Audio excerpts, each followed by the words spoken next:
आपका एम्प्लॉय दो ही वजह से काम नहीं कर रहा होगा बढ़िया। पहली जो वजह होती है वो वर्क रिलेटेड होती है और दूसरी जो वजह होती है वो होती है पर्सनल। सो वर्क रिलेटेड जो वजह होती है उसको सॉल्व करने के लिए आपको CTM फ्रेमवर्क इस्तेमाल करना पड़ेगा। CTM फ्रेमवर्क में पहली चीज होती है क्लैरिटी। इसका मतलब आप उससे पूछोगे कि भाई ये जो मैंने इसको काम दी है, आप उसकी टास्क लिस्ट बनाओगे, इस काम को करने में क्या क्या चीजें लगती हैं। आपको ये पूछना पड़ेगा क्या इसे क्लियर है कि यार करना क्या है। जब आप इस क्वेश्चन का आंसर यस है, फिर आप दूसरे स्टेप पे पहुंचते हो, वो है टी का मतलब ये जो मैंने काम इसे करने को दिए हैं, क्या ये इस पे ट्रेंड है। क्योंकि अगर उसके पास इस वाली चीज की स्किल नहीं है तो आप उसे दुनिया भर का इंसेंटिव दे लो, वो काम नहीं करेगा। जो तीसरी चीज है वो है एम का मतलब मोटिवेशन। उसे क्लैरिटी भी है, उसे टास्क भी पता है, लेकिन भाई मोटिवेटेड नहीं है। तो आपको ये समझना पड़ेगा कि यार वो कौन सी चीजें हैं जो उसे पसंद है। शायद उसकी लर्निंग खत्म हो गई हो या दूसरे तरीके की चीजें हो, तो आपको उस रूट कॉजेज में जाना पड़ेगा इसको रिजॉल्व करने के लिए। ये तो ही आपकी वर्क की वजह।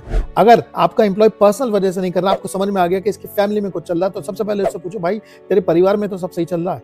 इस चीज के आंसर के लिए आपको उससे सुनना पड़ेगा, अपनी लिसनिंग कैपेबिलिटी पे काम करना पड़ेगा और उसकी बात को सुन के सहजता से समझ के उसको मदद ऑफर करनी होगी। क्योंकि इंसान रोबोट नहीं होता, उसके घर में अगर दिक्कत चल रही है तो वो रिजॉल्व नहीं होगी तो उसका मन काम में नहीं लगेगा। तो ये दोनों प्रॉब्लम्स आपको सॉल्व करनी होगी।